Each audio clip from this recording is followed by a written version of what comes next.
global chief strategy officer of Media Fortunes Group, and it's a WPPE agency, and he does most of the work on Google. His name is Ed Tsue. He comes to our attention because Ed Cotton wrote a great blog post called Provoke, where he mentioned something that Ed had written, and we're going to talk about that piece in today's episode. So let's join the conversation. All right, we are back with another episode of the Brief Brothers. I'm flying solo this week because my good buddy and partner, Henry Gomez, is actually in New York doing some work for one of his clients, doing some research. And today we're joined by a new person who's come to my attention through a kind of, let's call it a 6 degrees of separation connection. I've mentioned this in the past that I was made aware of a post by Ed Cotton, who will be a guest on our show here pretty soon. He's a freelance strategist. He has a blog called Provoke. And in this particular blog post, which covered briefing and creative briefs, he dropped links into his post from, I think, about a dozen great thinkers, Dave Trott, his own ideas, and our guest today, Ed Tsue, who is the Global Chief Strategy Officer at Media Futures Group in New York. And we're going to talk about Ed's post, which essentially talks about what he believes to be the death of the creative brief. And that perked up my ears because Henry and I are huge advocates for the brief. Ed's got some counter arguments that I really want to hear. He's going to share with us his thoughts about this post, and maybe he's changed his mind. Maybe he still thinks the same way. But in any event, Ed, thank you so much for joining me on the Brief Brothers. It's great to have you. It's great to be here, Howard. I hope I live up to the kind words that you just said. Well, Yeah. I'm just looking forward to this great conversation. Henry and I started our podcast almost 4 years ago with a disagreement. We had a perspective about, who owns the writing of the creative brief, and we went battle back and forth. And over the ensuing months of our many, many conversations, I ended up agreeing with him. So we've had fewer and fewer disagreements, which means it's going to be fun to hear your perspective as a strategist, as someone who writes briefs, talk about your concerns about the brief. And that's going to be fascinating. But before we do that, we like to ask our guests about how they got into this business. So if you could take us through a brief journey that you took, how did you get into advertising? What was your path? And tell us a little bit about your career to the point where you are today. You've had a fascinating background. Yes, mostly defined by mistakes, but yes, I think I've started about, I don't know, about 20 or so years ago. I was actually a client. My first job was at Unilever, working on, if you remember, a body spray called Axe body spray in the early Oh, 2000s. yes. They were Oh, yes. launching in North America, and it was really the best job I could have had without knowing it, because we were selling air for like $5 or $7 a can, and the margins, you can imagine, of selling air was like astronomical. So I did You that. mean scented air, right? Yes, highly fragrant scented air, but Okay, aerosol so it air. was Yes. air plus something else. Yes, just ever so slightly, but yeah. But what we were really selling was like a promise, right? And like the seduction thing at that time. I don't think it could still exist like that in today's culture, but back then it was very fresh, very compelling, and very provocative. Um, and then I found so I was doing like a brand job. I found myself like gravitated. The most interesting part of selling air is actually the brand and the creative and the advertising. So, which was done by BBH globally at the time, right? So I was like, after like 2 years of Unilever, I was like, what's this other thing about? So I literally, I kid you not, Howard, I went to Barnes and Noble. I found this magazine for the first time called Adweek. Was Ad Week or Ad Age? It was a big piece one. The big That was that age. magazine. Ad Age. On the cover was Agency of the Year, and it was a cover of Crispin Porter Boguski in the sweatshop photo. I don't know if you remember it, right? And I didn't know anything. I didn't know what Crispin was. I didn't know. I mean, it sounded like it was Agency of the Year, so I just emailed them my resume, and then 2 weeks later, I was in Miami. So, I did that for a little bit. That was kind of like trial by fire, Well, let me working at just back up. Crispin. So Yeah. your first job was with BBH? My first job with Unilever, working with BBH as a creative agency. I Got it. got Okay. interested in what this creative agency thing was about. Went to Barnes and Noble to try to see if I could work at a creative agency. Found Crispin, went to work at Crispin for 11 months, failed miserably, as I stated, and then I moved back to New York, where I'm from. And there was an agency called Nitro back then. It's been since been bought by Sapient Nitro and then bought by Publicis. But back then, I was like the 19th employee of Nitro in New York, and had a really great boss called Steve Zaroff, who I think just got a gig at Uncommon, I think, as their first CSO, and was doing an account manager job, which was the job I had at Crispin. And I don't know if he saw something or I saw something, but there was this thing called strategy and planning. And I just say, can I try this? And he indulged me, and I tried it. And then I liked it. It was different. It was, it was getting paid to learn, which was very, very cool for me. And then decided, you know what? I'm kind of like a statistical anomaly. I'm like an Asian guy who speaks a little bit of Chinese. Maybe I should go work in China. So next thing I did was I remembered BBH, emailed my resume to BBH Shanghai. 2 months later, I was in Shanghai. So, and then I came back a little bit, worked at Chiat in New York, worked at Saatchi, flew back to China to work at BBH again. And that's really where I got like classical planning, strategic planning. I don't know if it's training, but like that's I think where I learned it. Still say they probably do it the best when it comes to classical, amongst the best when it comes to classical style of insights and strategic planning. And then I came back, worked at Anomaly. Now this is my second mistake, or second thing that happened to me. Anomaly, I was working on Coca-Cola, and it was actually not for brand planning. It was for comms planning. It was a comms planning project for the FIFA World Cup 2018 in Russia, which was peak World Cup before all the recent political turmoil. It was like the most, I think at the time, the most Coke had spent on any particular thing, but it was not a brand thing. So I had a partner. I was the brand planner. He was the comms, but because it was just us two, I effectively was forced to learn comms. So it's like, like how professional musicians, if you're play the violin, everyone knows two instruments, right? You play the violin, you also kind of know how to play the piano pretty damn well. And that was like forced upon me. So I kind of learned both comms and brand. I put those together, went to work at Publicis for Samsung.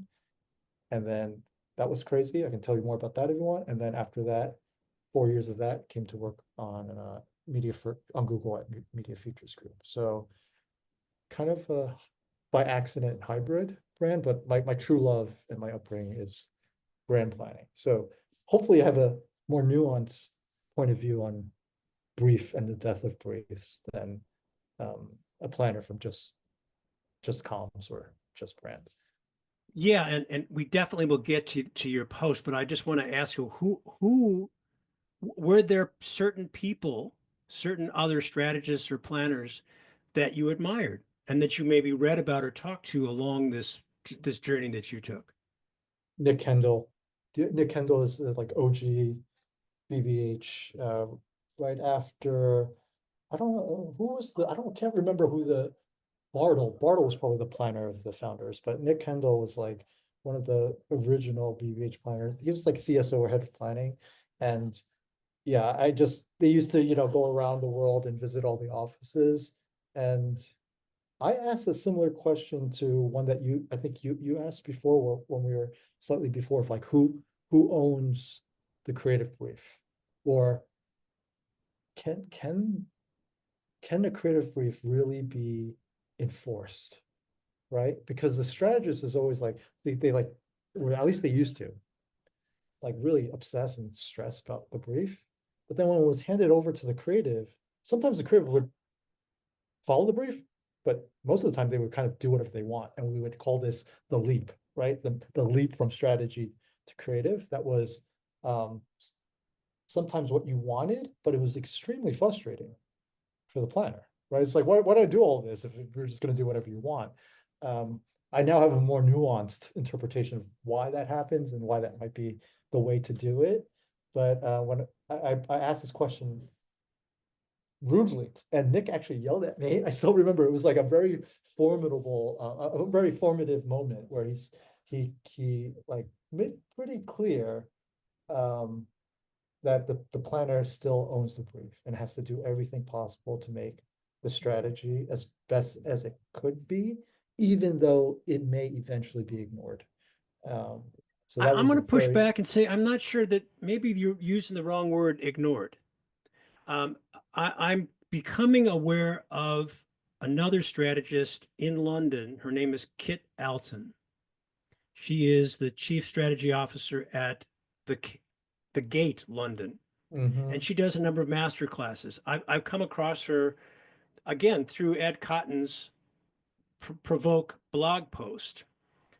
As I told you, it was just chock full of great information from many amazing Mhm. thinkers. And I've been stealing ideas from her for my TikTok videos.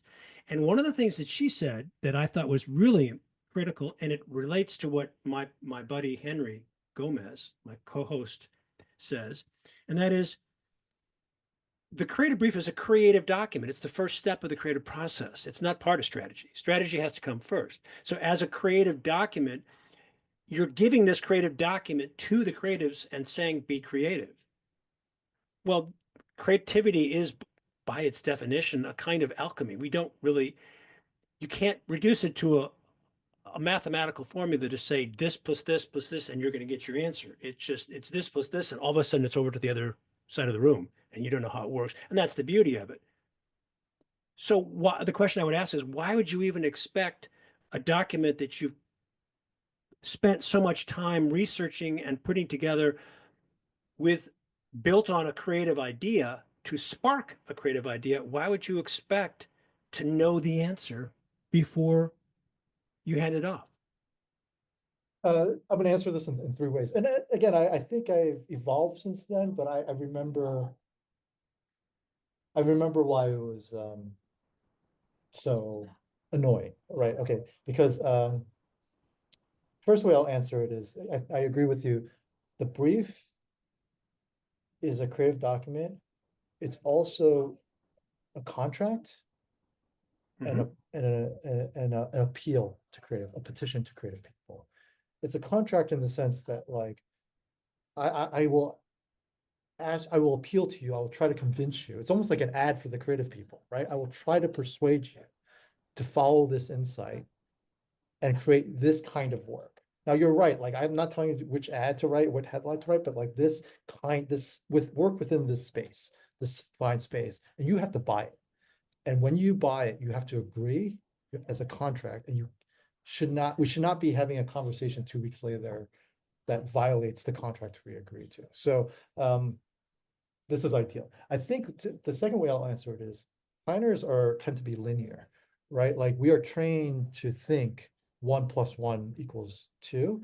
Maybe sometimes 1 + 1 = 11, but still, it's still linear, right? Equation and sequencing matters. That's why insight is before strategy, and strategy is before reasons to believe. Whatever. There's always like, and the beauty of creative is nonlinear, right?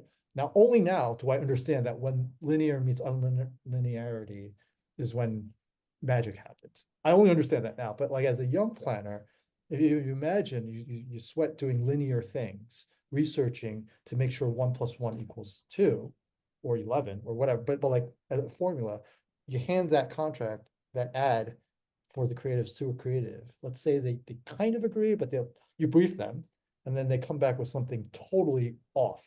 Now, I'm using off in quotes because in their minds, it is it's a natural but unexpected place to end up. But in the planner's mind, it's like, this is off brief, right? And so That's just a natural tension. Now I've accepted it, I appreciate it now, but back then I would attribute the different styles of default thinking to why that happened so often. Um, and the third way I'll answer is I agree with you. Like, sometimes planners put the end line in the brief, right? They like literally write the copy line in as the single-minded proposition.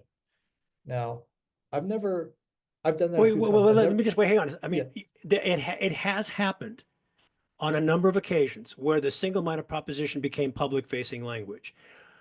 I don't know if the planner intended that when she right. wrote it, he or she wrote it. It just was so It has good, it was happened. so Yes, compelling, yeah, that yes, it's just everybody says, "Oh my God, there's the line."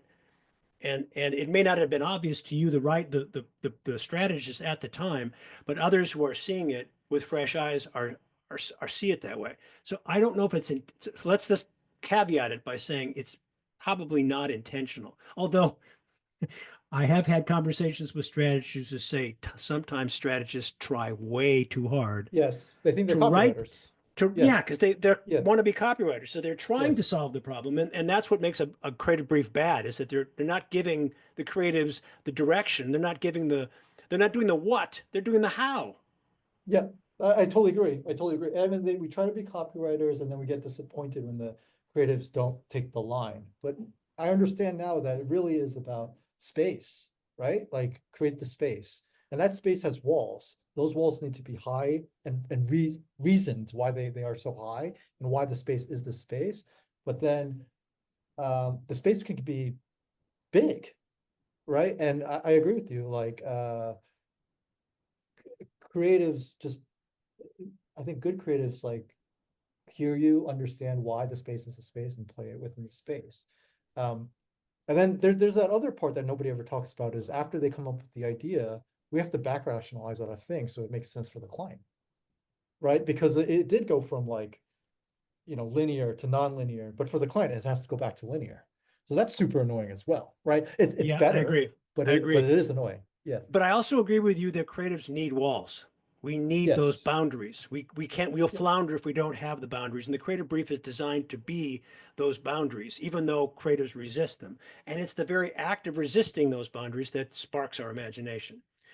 Now, Yes. one thing that Henry told me, and that I've learned from Henry over the years of doing this podcast, is that Henry believes that there's a humility required on the part of a strategist. In other words, he says, I write a brief, I discover this insight, or I stumble across this insight.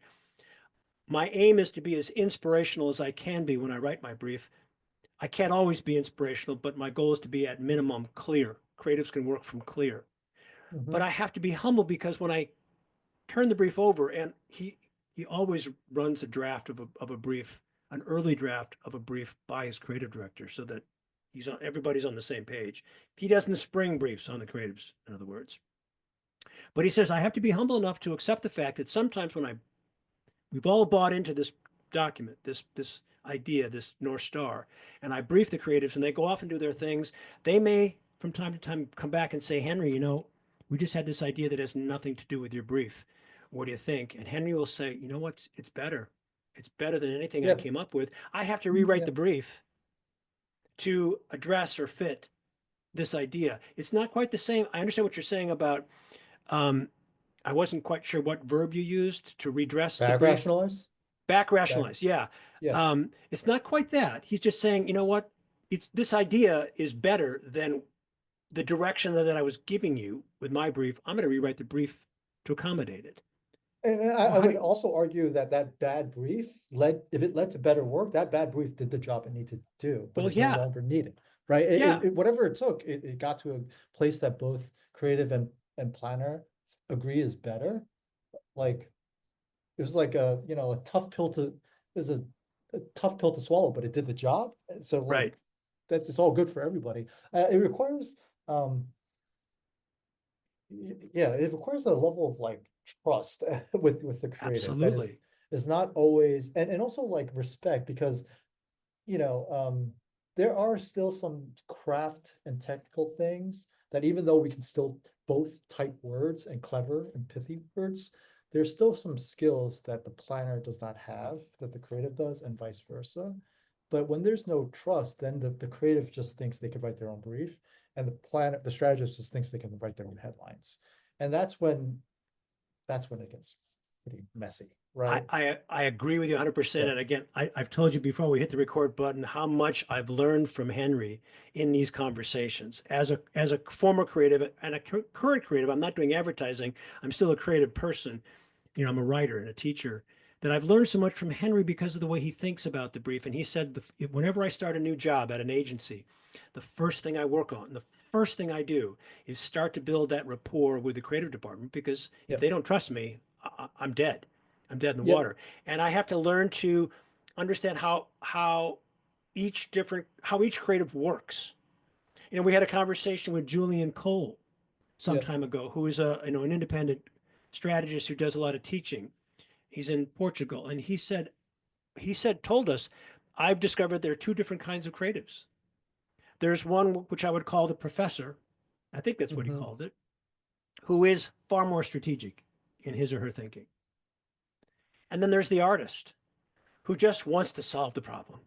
I just give me the brief and let me dive in. I don't want to ask a lot of questions. I just want to give me the meat, and I want to solve that problem. I can't wait to solve it as creatively as I can. And each of these creatives sees the world differently. And he said, as a planner, as a strategist, I have to learn how to talk differently to each creative. There might be other nuances. There might be more than just those two. Um, but I think that's a powerful insight into how you do your work as a strategist. It's about the political side Yeah, of your job. yeah. And I'll go back to the humility part. It's like, some a younger version of me would describe the role of a strategist is to come up with superior, like really interesting, inspiring insights and strategy, and you know, help creatives do work. Right now, I define it as the strategist does whatever is necessary to do effective work, whatever is necessary, including back rationalizing, politicking, sometimes, changing things for the clients, but like whatever is necessary. But it takes the humility that the strategy, the human beings in the real world never care and never see the strategy. They do, and if they, frankly, if they did, they wouldn't know what to make of it, right? So it's kind of moot. It's like inside baseball stuff. What they Right, right, see right, is a funny ad, right? Or like a funny social thing, right? Or that's what matters. So I tell my team, do whatever is necessary to make the work better, right? And hopefully 51% of the time that is superior insights. But right. 49, except that 49% of the times it's all this other stuff. But this is your job, right? So I think when it's defined like that, it does require humility and like a lot of flexibility, because it's about outcomes for humans, not about like my brief being good and winning, or really Right, convincing people, creatives to do things that I want them to do. Like that's kind of not really the point. But like right. again, a younger version of me is like, yeah, this is totally the point. This is why I spent 2 weeks sweating over words, right, on a one-page document. But yeah, Well, let's talk about the younger self, your younger self from May of 2023, I believe, is when you wrote or posted. You might have written this. It might have yeah. taken you more than just a few minutes. The few minutes it took you to post it, you probably spent some time on the post itself. I believe it was called The Death of the Brief. And you Hmm. posted this on your own. I think I've got it LinkedIn. here. Yeah, Yeah. it's on LinkedIn, and I think you called it. Is this your site, the Adventures in Strategy? Is that yours? It's kind of my newsletter on LinkedIn slash Yeah. self-therapy, you know. Okay. So this is something you published a little over a year ago. It's called The Death of the Brief, uh, and it had a lot of fascinating comments from some people that are friends with our show. I'm just going to let you summarize. What was the argument that you made back in May of 2023? Explain that to our viewers, and then we'll have a conversation about it. Sure. Um, when you reached out to me, I had to go and read read it back, and it confirmed that I still agree with this.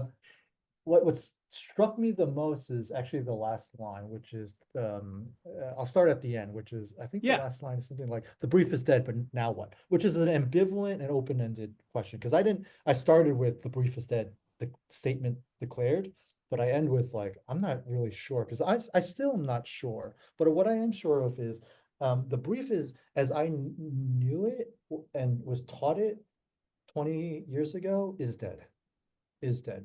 So and I will describe And this what is that? as What is this thing that yeah, you learned? I'll describe it as like the client briefs us, and then we take a protected 2 weeks, 1 week, 2 weeks to do primary research, like talk to human beings, qual groups, or deep Google or analytics, and but actually spend real time researching and then spending like sweating over um, the words that can only fit on one page, and then checking with creatives, and then sealing the brief, officially briefing creatives for them to start their part. This is dead. Like this is so many almost every part of that is dead, and that sequence is dead as well.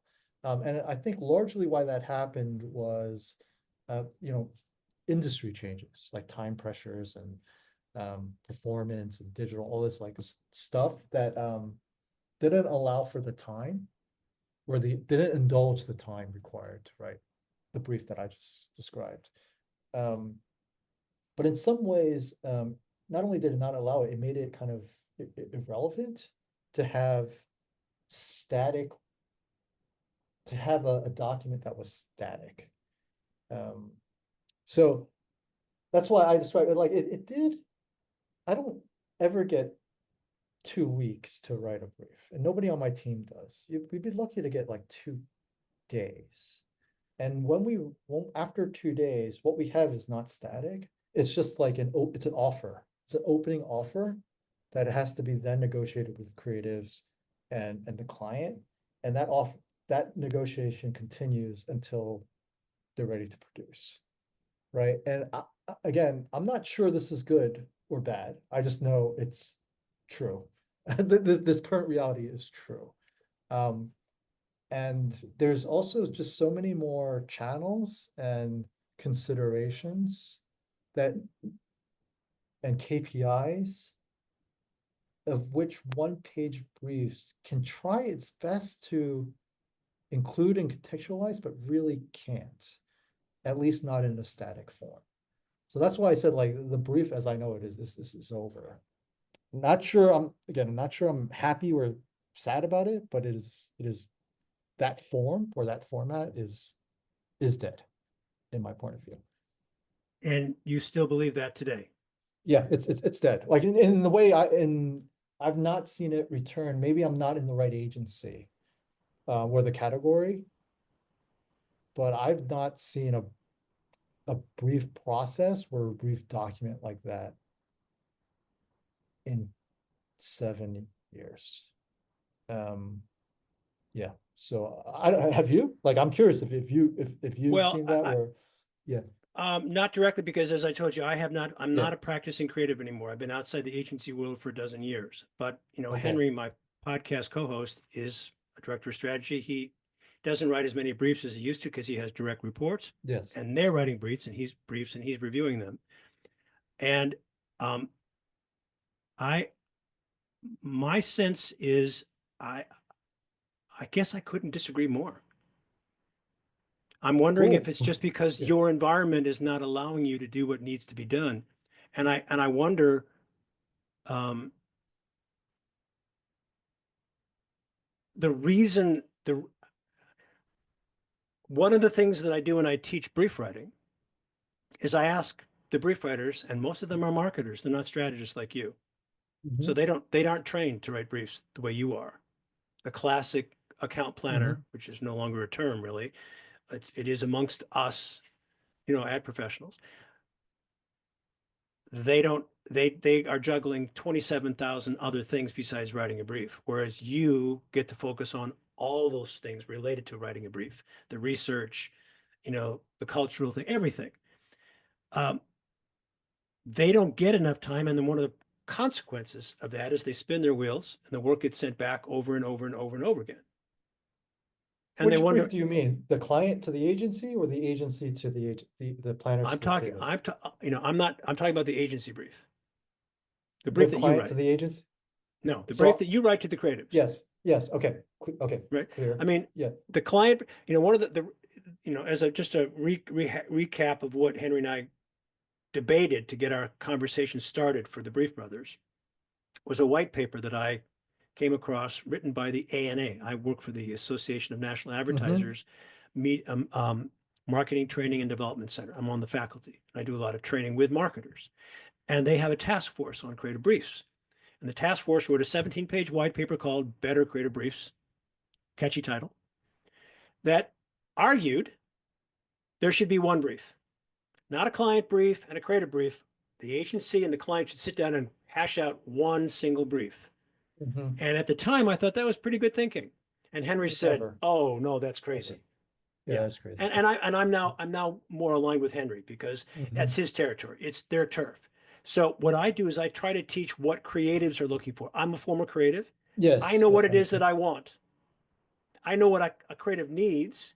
I'm not necessarily the one to write the document, but I know what goes into it because I've studied what good thinkers like you and John Steele and Sir John Haggerty, who's a creative, and Robin Hayfetz and Tim Mellini and all these other great thinkers have brought to the party.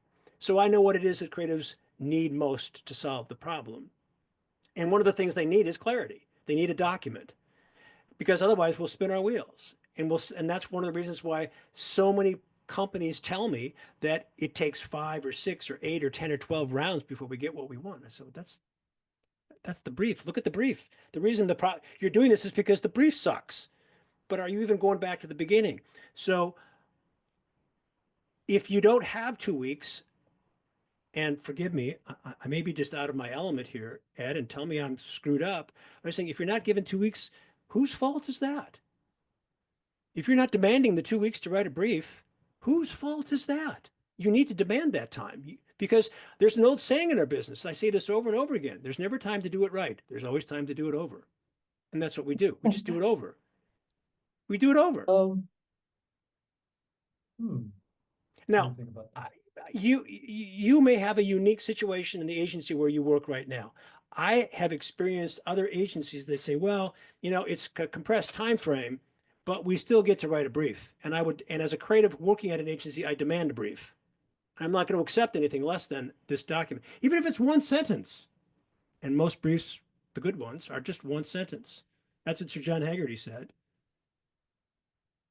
Do you think a brief, so I think why creatives say that is they want to make sure that the planners and the account people and the clients have got their shit together before you even start this process. Because the creative process already itself is already so messy and non-linear. Like what you are asking to do must be first clear, right? So I get that, but Are you familiar with the work of Matt Davies and Peter Paul von Wheeler? no, no, Betterbriefs.com. yeah, These are two okay. strategists in Australia. They call it a global survey. 2, 3 years ago. It's been that long already. They were guests on our show. They do training around the marketing brief, the client brief. So Mm-hmm. they surveyed the English speaking world, Australia, New Zealand, Canada, the United States, and the UK, and asked uh, about 40 questions. First among the clients, the marketers who write briefs for the agency, and then the creatives and the strategists at the agency, and compared the answers. And some of the questions were Mm-hmm. things like, Oh, yes, "Do this does sound do familiar. you write Yeah. clear briefs?" And the marketers and the client side said, "Oh yes, I write a clear brief." And 70 to 80% of them said, "Yeah, I write a clear brief." They asked the agencies. They got about 5 to 10% agreed with that. There was a yawning gap. I mean, this isn't new news. This is what's new about it is that it's quantified. You know, marketers said, 90% of marketers admitted that they changed the brief after the briefing. 60% of marketers admitted that they used the creative process to figure out the strategy. Yeah. you know? So this is again the difference between the marketing brief to the agency, and I'm talking about the agency brief written by the strategists. I want a one-page document. I don't care about KPIs. I don't care about the budget. I don't care about marketing objectives. That doesn't help me. That I don't need that as a creative. You can't, don't tell me what the KPI is for something that I haven't got the idea for it yet. You can't measure nothing. So I'm not interested in KPIs. Or if you must have the Never heard of that. KPI, if Yeah, you okay. or if you must have the KPI, it's not for me as a creative. It's for the marketers. Put that on page 2. I'm going to look at basically 4 questions. Who are we talking to? What do they think now? What do we want them to think? What's some kind of interesting tidbit? Call it an insight. And then what's the one thing you want me to say? That's what I need. I don't need to know the KPI. I don't need to know the budget Um, either. How much does an idea cost? How much does an idea cost? It costs nothing. Budgets are for execution. And one of the things that I think creatives are never asked is when they come up with a great idea and someone pushes back and says, "Oh, but that's $1 million idea and we got $50,000 in our budget." Okay, I'll find a way to solve it for 50,000 bucks if you let me. But they don't. Now, maybe I've been away from the agency world too long, and I understand that the real world, drives things differently. Media drives things. You know, media has already bought TV, and paid media has already been taken care of before a brief has ever been even thought about, much less penned. So, yeah. you're writing a brief you have to do a TV spot. You have to do something above the line. And you haven't even written the brief yet. So, yeah, I get that. That's the real world. But I'm saying I want that document. I need that document as a creative, even if it's just a paragraph. And Okay, I so don't, I don't, in other words, in the conversations that we've had over the last 3.5, almost 4 years, we have not yet encountered an agency where that process has gone away. Your, your, wow. your, your article, I think, is provocative in the sense that we need to have this conversation, but I haven't encountered it anywhere. No one has I abandoned haven't. the brief. Oh, all right. Where look, where we can agree is that the marketer to agency brief is always garbage. It's always garbage. So we don't have to. No, no We, argument. No argument. no arguments there, right? No And argument there. Simpatico. it's always garbage, and they refuse to If it make exists at all. choice. If it's not just an objective of like sell more shit, that's usually the brief, right? Like Well, that's, yeah, sell I more mean, that's sell more things by X date, and right. here's Or your it's budget. 15 Yeah, pages of garbage, and you as a yeah. strategist have to kind of figure out what's even worth keeping from this. Yes, so there's no disagreement there. What I am disagreeing with is, like the Eisenhower quote, plans are useless, but planning is, absolutely Yeah. necessary. Yeah. This is The best yeah, strategy is great until you engage the enemy. yeah, As soon as you yes, engage the like, enemy, your plans just are blown to smithereens. Yes, I but get the that. process of planning is very important. So what I am disagreeing with is I know you need creatives need a thing, right? Need a paragraph, need a line, and a target to tell them who we're talking to, what we want them to think, how we want them to behave differently, whatever. You need a thing. I'm questioning whether that thing should be at any point static.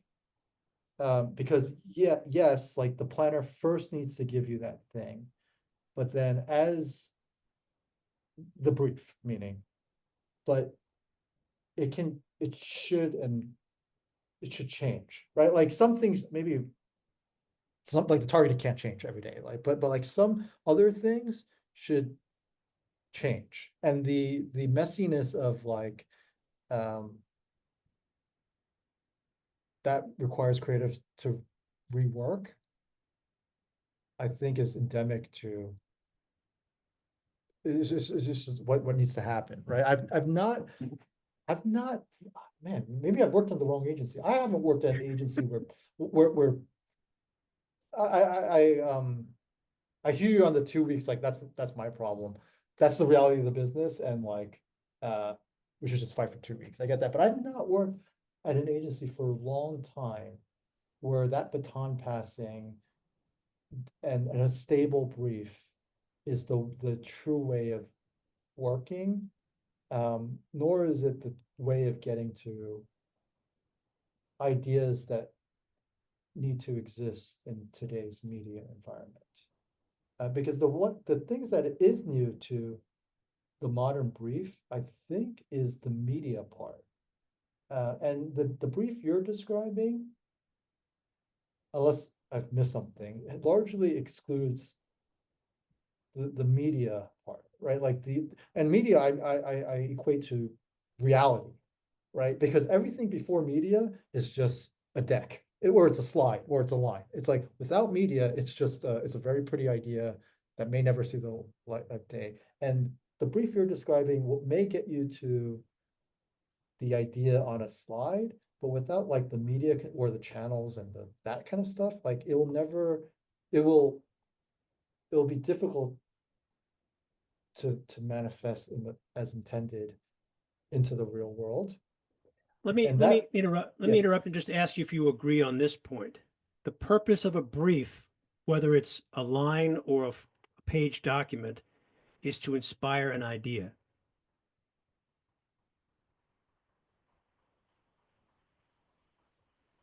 Let me back up and just say it's designed to inspire.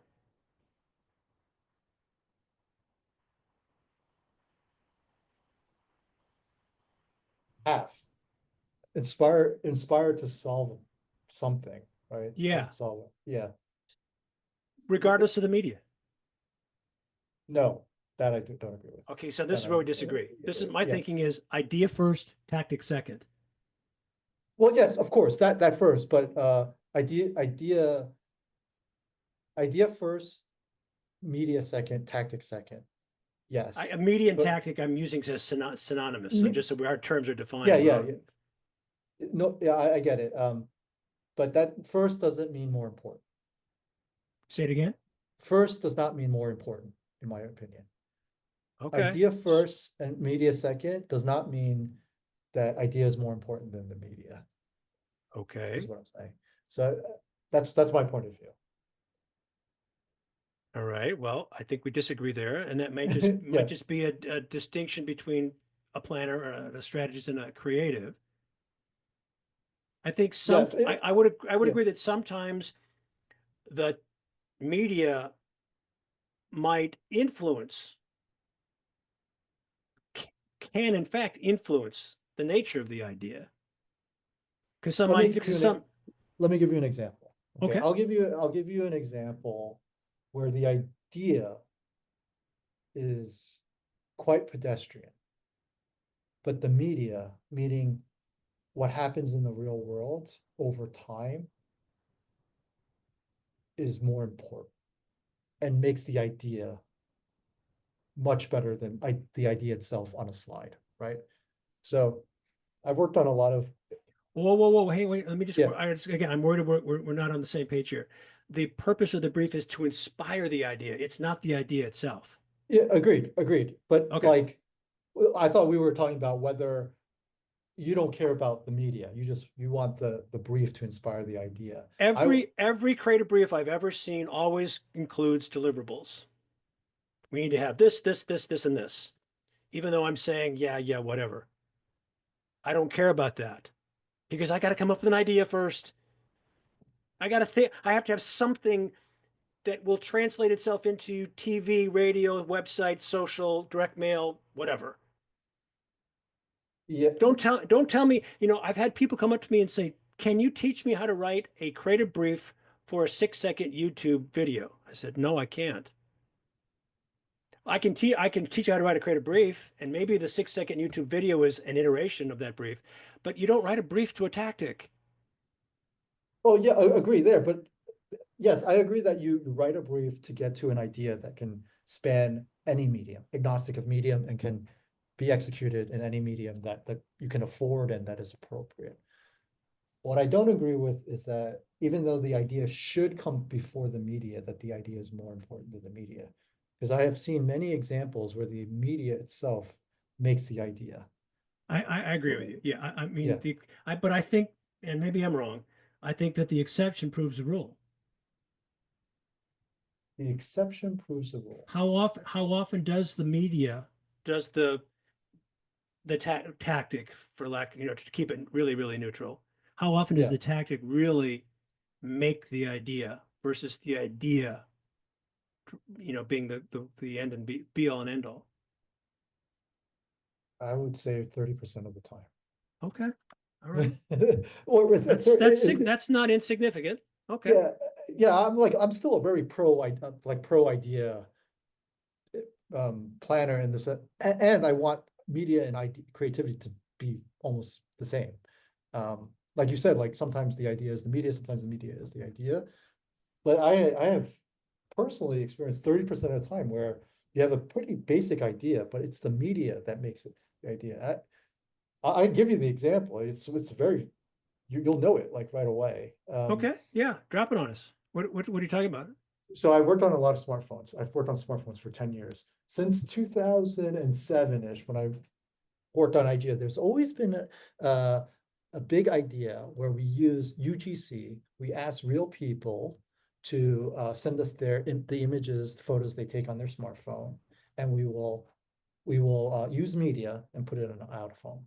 It's always been killed every single time. Now that's I know it's a pretty basic idea, right? Like, Mhm.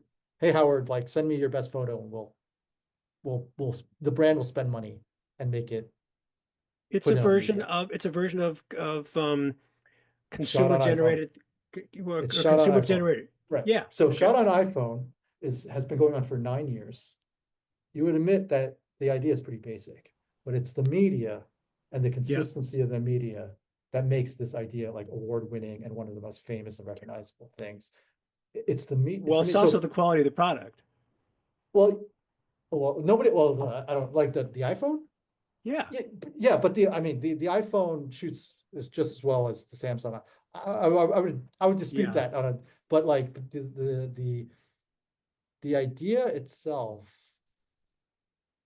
is is very good, but it's not like, I don't know, it's not like, find your greatness, right? It's a simple thing.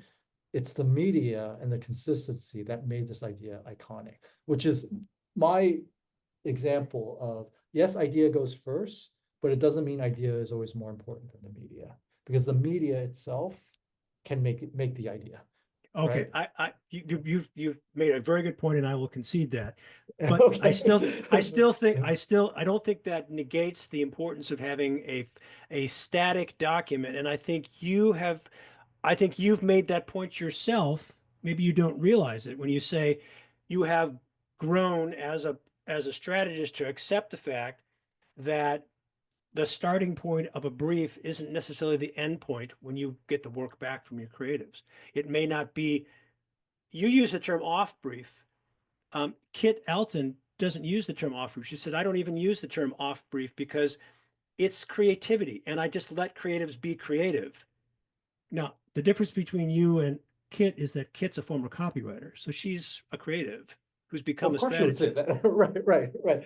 Right? But then are you agreeing with me that it is constantly moving? You have an opening offer which is called the brief, but then it's constantly moving until it gets to the best idea. Right. But it's not like you're changing the brief once the creatives have initially been briefed in. It's just the process of you checking in with creatives and saying, and I don't want to make an assumption about what you mean by, the Yeah. changes, but I just remember when I was working, I was at Team One, and the strategist would check in with us to say, how's the work coming? Do you have any questions? Or we would check in with the strategist to say, I'm a little unclear about this, or could you explain this one more time? So it's a constant collaboration. It's not like, I'm slipping the brief under the door and bye bye, I'll see you in 3 weeks. There's a constant conversation going. That's required. But you still have this start point. And that's Yeah, the way I then look we at it. all It's agree. it's a We all start agree. point. Yeah. Okay. So what is dead is baton passing, right? So that was like Yes. 1990s style. That is, so the death of the brief includes the process of baton passing, and either strategy planner or creative disappearing for 2 weeks and not talking to each other. You would agree that this is Well, dead? that's dead. I don't know Well, it if I should be ever. dead. Right. Yes, I mean, I've but been in the yeah, I've been in the business since the mid 1980s. So, and then retired as a working creative in the early Right. 2010s. So, 26 years in the business roughly. And I was always, maybe not as much collaboration between me and the strategist as I would like or would expect, but it's become part of my philosophy as a teacher of brief writing that collaboration must take place. It's two minds or multiple minds are always better than one. The same thinking that Bill Bernbach brought to the idea of putting together a copywriter and an art director to form a creative team, which was revolutionary when he did it in the 50s, early 60s, and now seems just, well, of course, needs to happen for brief writing. I mean, you don't work in isolation. You're talking with your creatives. You're doing research, and I'm sure as a strategist that working in isolation is dangerous because you get into tunnel thinking, For silo sure, silo thinking. for sure. So But it's do you admit that at one point in advertising's industry, it was planners disappear and then creatives disappeared? Like there yeah, was a and that time, but yeah, it was bad, right? That was like it stupid. It was was a very waste, bad. Yeah, that was yeah, bad, and I waste of didn't time. know that. Yeah. And I haven't worked for some of the big mainstream agencies. I worked for Team One. I worked for DDB. I've worked for Wonderman. Um, so I have experienced what it's like to be, thrown into that great Hmm. churn of being surrounded by creative people and strategists. It's fun and exciting. It's one of the reasons that I loved advertising. But I didn't really experience that go off and do it by yourself. That was not my experience.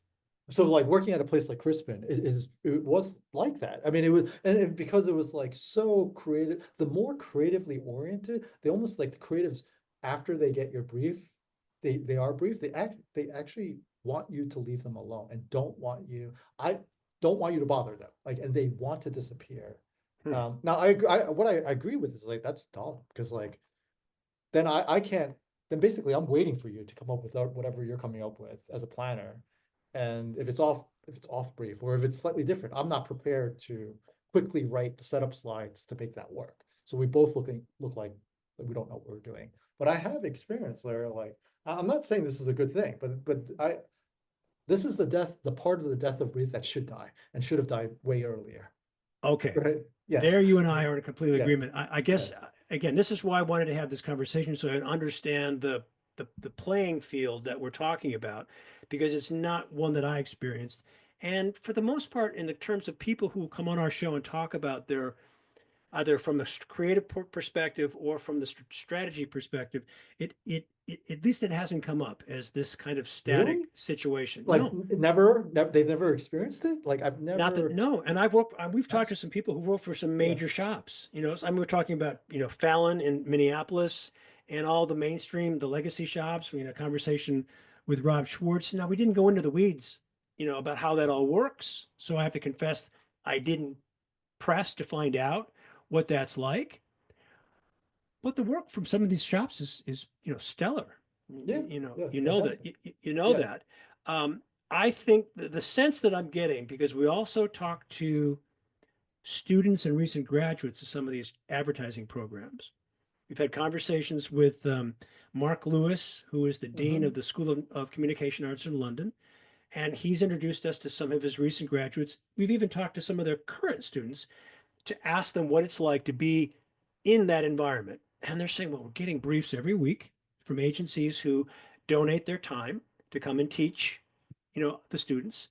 So they're getting experience working with briefs on real projects, and they are not left in isolation, which of course, as students, you can throw them into the deep end and give them a project, but you can't let them flounder, right? You got to have that option, that opportunity to have the conversations. So what I'm hearing, what Henry and I are hearing, is that there is a lot more collaboration going on between creatives and strategists. Is this universal in the industry? Well, I'm not going to go that far. But I will say this. I think the point you're making about that kind of here's the brief and leave me alone, that if that isn't dead, it should die. Yeah. And if Yeah. that's the definition of the brief as it exists or existed, good riddance. That Because it makes your life as a strategist harder, makes my life as a creative harder. It's hard enough. It's hard enough to be handed this document. It's like, okay, solve the problem, and you've got 20 minutes or some ridiculous deadline. It's like, the longer I was in the business, the more confidence I had in my ability to solve a problem. And Hmm. the longer I was in the business, the easier it was for me to solve it like that. Yeah. In the beginning, I was, oh my God, am I going to be able to do this again? I did Hmm. it okay last week. Can I do it again? Because I didn't have confidence in my skills. And I thought, if I can't talk to the strategist about this, I'm in deep shit. I got to be able to. I, I want to get a sense of, am I in the right direction here? So in that sense, yeah, I agree with you 100%. If that's We, your definition, bye. I define the brief as both the document and the process, right? And so let me ask you something. The right way to do it is collaboration, but you're describing a collaboration between two disciplines. What do you think about collaboration of more than two disciplines, like media people, social people, analytics, all surrounding a brief? Like, is that too much for you? I mean, not you personally, but like, do you I think that understand. is Yeah, I understand. it? Do you know what a camel is? Yes, yeah, A horse put together by a committee.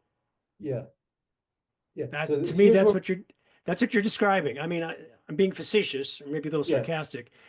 You can have too many. this is where our I'm second disagreement, because how many people collaborate? And I think you're saying fewer is better to keep it pure, create a pure breed. You're saying three. maximum three. I'm saying three. You should have the creative or team. That's the team, the copywriter and the art director, the team. Or Yes, ideally yes, just the creative director. Get the yeah, creative director or the senior most creative person on the team. yep, Get your strategist, yep. and then maybe a third person. I don't know who that would be. Account person to It represent might be the the account client. person. And when I Yeah, work with marketers, what I say is, because marketers aren't trained necessarily in strategy. So I say, get another marketer. Just talk with another marketer, preferably someone who doesn't work on that piece of business. So it's a right. fresh set of eyes. And then loop in your creative. Make sure you have a creative that you've established a rapport with, because you're writing the document for that person, for the creative. They have skin in the game. And if you're struggling to write a good description of the customer, if you're struggling to write a single-minded proposition, if you have no clue how to write an insight, get the creative in there. Even an art director is a better writer than some of the marketers. And don't be Mhm. afraid to admit that you're not a good writer. If you're not as good a writer, they're probably better than they think they are. But people have these issues. But get Mhm. those three people involved. So again, I'm talking to people who are not Ed Tsue, the strategist, who's been Yeah. classically trained, right? But you and I are now talking about, this is the agency world. So this has I not been my experience either, right? Because you're describing a classic creative agency, which is, I don't even mean equate classic with good or better. I just mean like it's like right, tradition. right. So when you write the brief, you say, because when you say brief means to inspire creatives, right? Yes, and I think But what, if Henry were here as a strategist at Zuby Advertising, this is what he does. yeah, He I would would write this describe, document. yeah, I would describe brief as to inspire creative and media people and analytic, and like every single person who has a stake in the final product is is held to the brief and must be should be part of the process. Maybe not all at once, because there's like 10 people in every meeting. But I'm the way my experience is that, because the world is so complex now, and humans' attention span is like goldfish, shorter than I'm going to goldfish. disagree with you there too. Shorter There, than there's gold. th- Okay. there are three kinds of attention. There's terms, the terms that I've come across I no longer remember, but I'll just define them the way I understand them.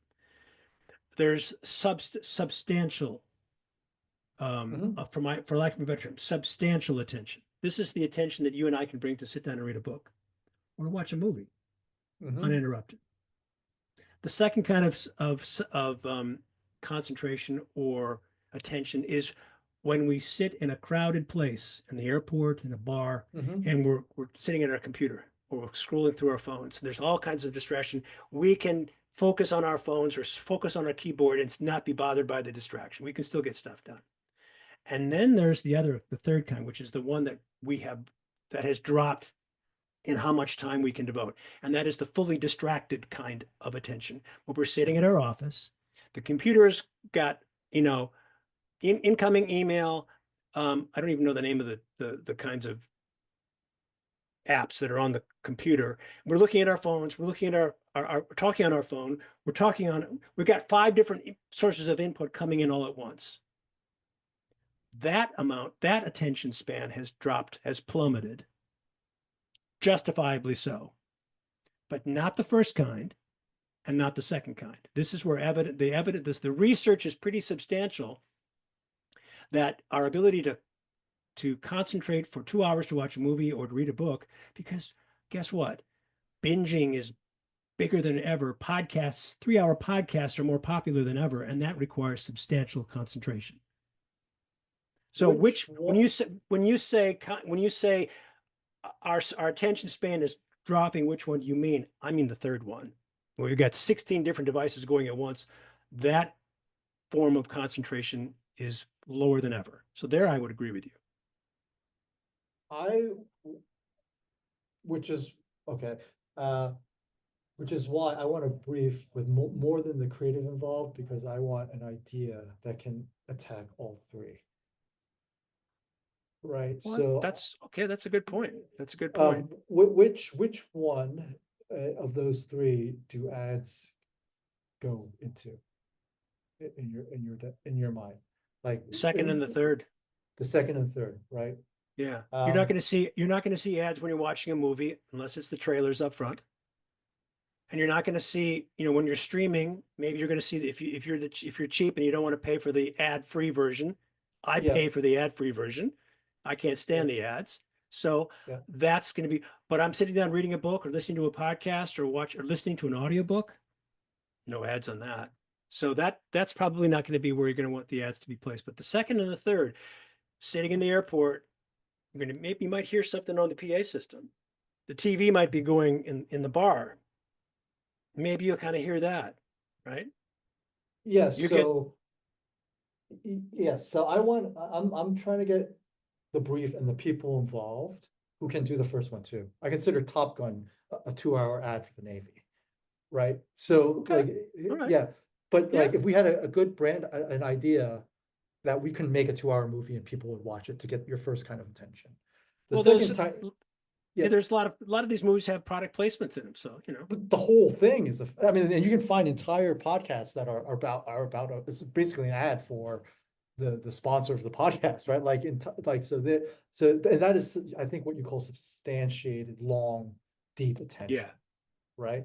And so I want to brief and I want to involve the right people, because that's the most valuable one, frankly, but the most difficult and the most rare, because you got to learn that. Sure. Yeah. But it's got to be possible for that brief to capture that kind of attention, your first kind of attention. The second one, yes, that's like that's like I think most of ads today. It's like on the feed, interrupting your feed while you're at the airport and you just need some relief and the ad is there. I want those kind of ads too. So that means I need a social strategist I need a social person with me as well on the brief. And then your cheapest kind of attention, which is like the totally distracted, I want that one as well. That is like banner ads, right? Like I don't know what that is, but like but who clicks on a banner ad? Who clicks on a banner ad? Nobody. But like this is why understanding the media is so important. It's like 0.0015 click through, but it's so cheap and it's so cheap that like it's always almost worth it, right? If you understand, and if you can have good the creative and the digital strategist and the analytics person to understand, based on this brief, we can get the click through from 0.15 to 0.2, and it doesn't cost us an extra $1, but it gains one more customer. That is worth it. I want that one too. Do you have one brief for all these? Do you see it a single brief, or do you have a different brief for social? So this is where I think we also disagree on what a brief is, because you're describing the brief you're describing is is a document, target, insight, strategy, reason to believe, single-minded proposition. I've missed it somewhere in there. And then like deliverables, right? I I'm saying that brief is that brief in my experience is largely insufficient and dead. The brief I'm describing has those things, but also the comms, like the comms design, which is trying to capture those three kinds of attention you're describing in various different channels. So the brief itself is actually whatever idea you come up with has to do certain things in different places. Now, whether it's 100 places or 3 places, that's like a decision that the planner with the media person have to make, but it is anticipating that the idea must be viable in multiple channels across multiple kinds of attention. Now, so I think 20 minutes ago, you said as a creative, you don't want to even think about that. Like, get the idea first and then worry about that. And to my point, it's like, my experience is better ideas is that is considered much earlier than you may than a creative may want it to be. And that to do that, you need more than the creative and the planner. You need the media person, you need analytics, you need other people or surrounding the one brief that I am describing. That's what I'm saying. So this is a new kind of brief that might have replaced the old brief. And that's why that old brief for me has largely died. I'm ambivalent about it. Again, I'm not sure I'm happy about it because that was like a simpler time. But I don't find myself doing those kind of briefs or those kind of briefs being enough anymore. I think what you're saying, and correct me if I'm not Yeah. recapping what you're saying, because there are far more channels at our disposal, that a traditional brief falls short of what creatives need to do their job.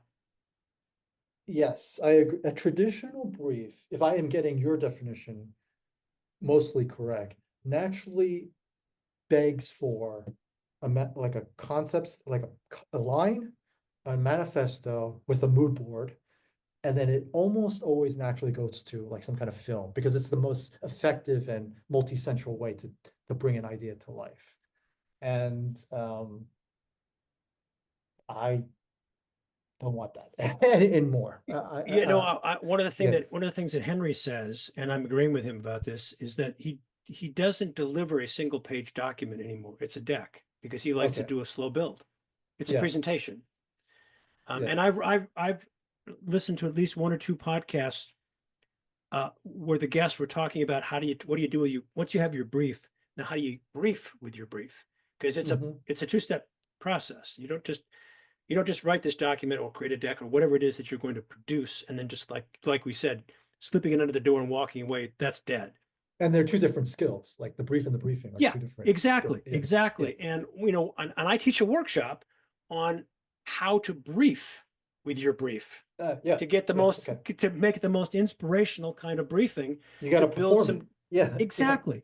And some have argued that meeting, the briefing itself, should be standing room only. It should be the one meeting that everybody at the agency doesn't want to miss because it's a show. Now that's raising the bar pretty high. That's setting expectations high. And I thought there's nothing wrong with that. Why not set the bar as high as possible? Puts a little pressure on the guy or the team who is doing the presentation, but it's that important. I mean, too many times we simply let's just get together in the conference room and I'll brief you. Well, let's be more imaginative. During the pandemic, we couldn't do it. Now we're back in the real world. Let's go to where the product or the service lives and show me it in its real environment. Even if that means go to the grocery store, can we make that come to life? So, I agree with you that I am coming to agree with you more. Let's put it that way. And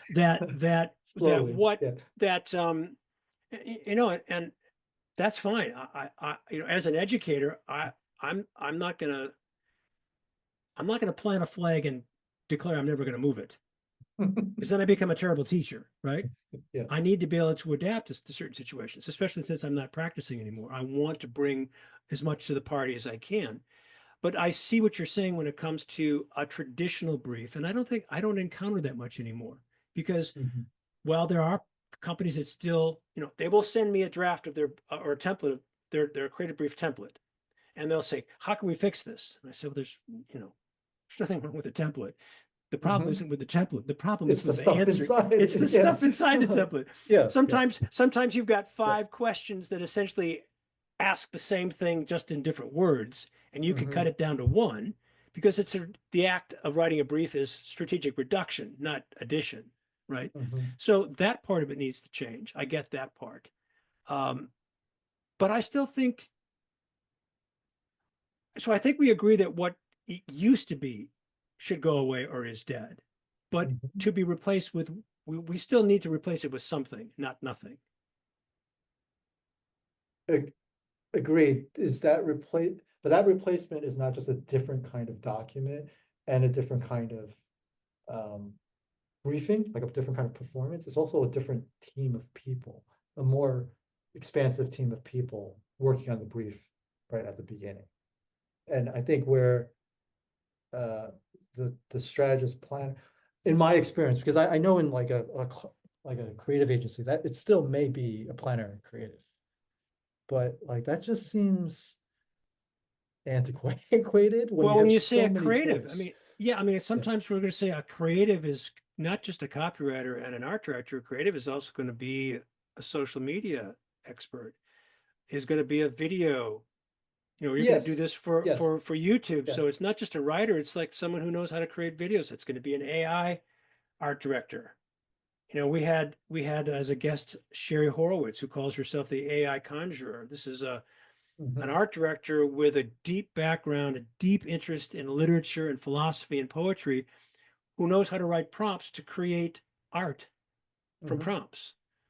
Now, you can debate whether the art is good or bad. That's not the issue. The question is, can you write a prompt that produces the visual that you want? And that creative still needs to have a brief of some kind, some direction. Don't you? Would you agree with that? Yeah, I would, but I struggle because it's do you really think the brief is that, it's sometimes the brief feels like a formality, and I'm struggling with whether the formality is necessary. And it can be replaced instead by uh a better brief from the, again, from the client to the agency. We agree with that already, but Yeah, to just, we that's the don't, problem. that, but assuming we have that, that, do we need the formality of like an agency brief, or can we just start and continue using just, a dynamic, a conversation amongst more people, right? And more Well, people. that to me, the issue there is there's a little skit that I sometimes use. It's a 30-second video clip from Jimmy Kimmel live, where he's got all the stars from one of those Marvel comics. I forget, Mhm. the Avengers or one of those. The And MCU, yeah. he says, um, we're going to play a little game of telephone. And he leans over and he whispers something into one of the stars, and the one star leans over to the next star and whispers something. And by the time it gets to Robert Downey Jr., who's at the end of the thing, it's purposefully, but it's obviously completely different from what Jimmy Kimmel whispered. And it's one of those stage whispers. So you can hear what Jimmy Kimmel whispers into the first stars here. And that's one of the analogies that I see. If you don't have a brief, you end up playing the telephone game. Nobody really understands what the objective is, what the purpose is, because we can't agree on anything. We have nothing written down. And you don't But want was, that. but was Rob, but I, so was what Robert Downey Jr., what he said funny?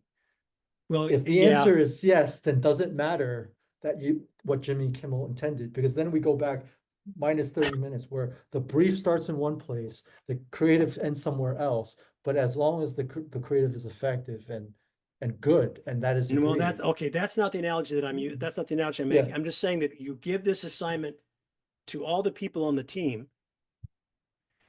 If you have 3 teams of creatives in the room, a And they all copywriter, understand something and different, they right? all Yeah. understand something different, then you're going to have a problem.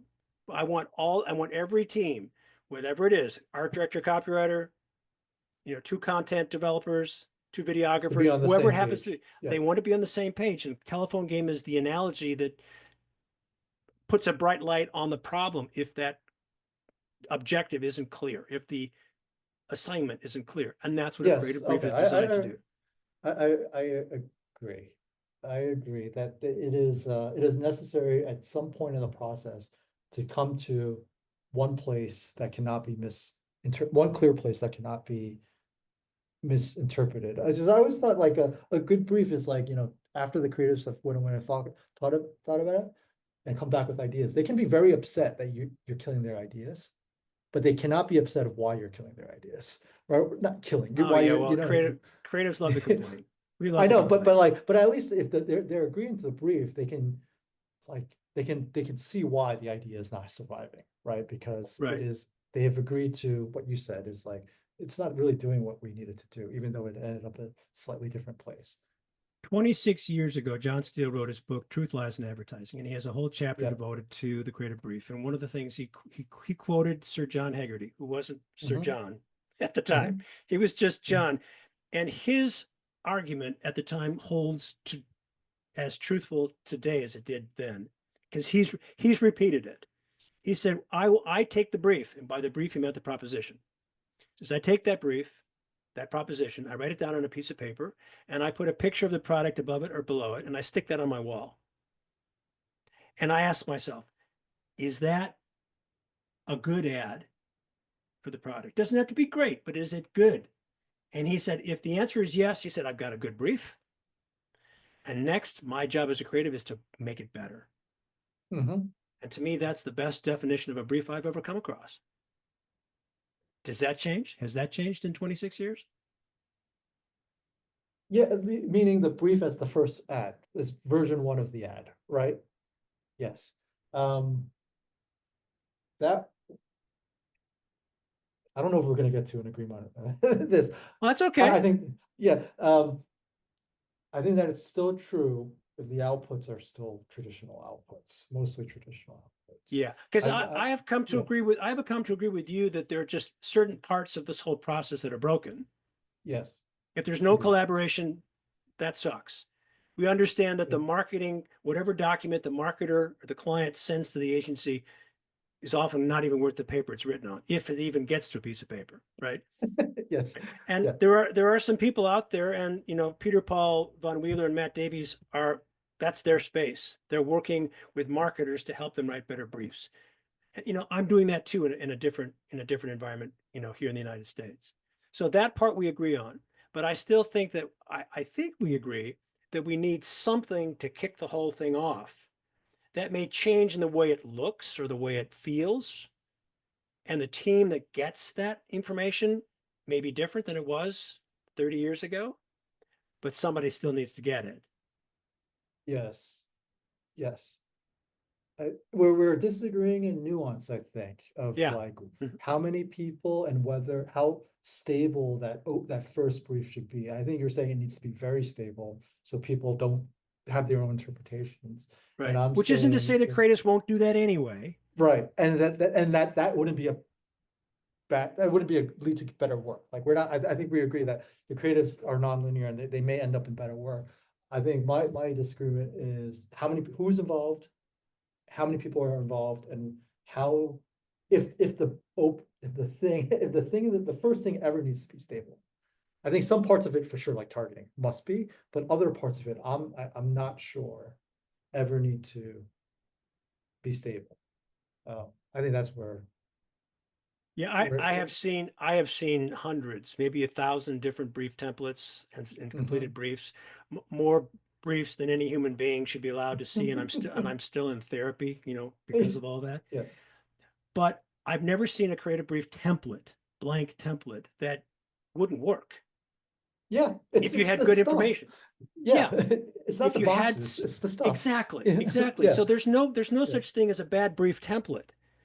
We yeah, just agree that there's so many examples of input that just come on, man. You weren't even, you slept walked through this, or you phoned it in. You didn't really. It's a thinking yeah, document, but you didn't think about it. So that part we agree on. Well, I tell you what, Ed Tsue, yes. Global Chief Strategy Officer at Media Futures Group in New York. This has been a fascinating conversation. I really appreciate your going back and forth with me. I've learned a lot. And thank you for being on the Brief Brothers. Likewise, it was great to be here. I'm glad we could civilly disagree on some things and still Yeah, still have a conversation about it. Yeah. absolutely. Well, I pride myself on being open and I try to listen to what you have to say, and I learned a lot. And it was a valuable conversation. Good stuff, Henry. Good stuff, Howard. He's Henry Gomez. And he's Howard Ibach, and together we're the Brief Brothers. Till next time, bye-bye. Bye bye.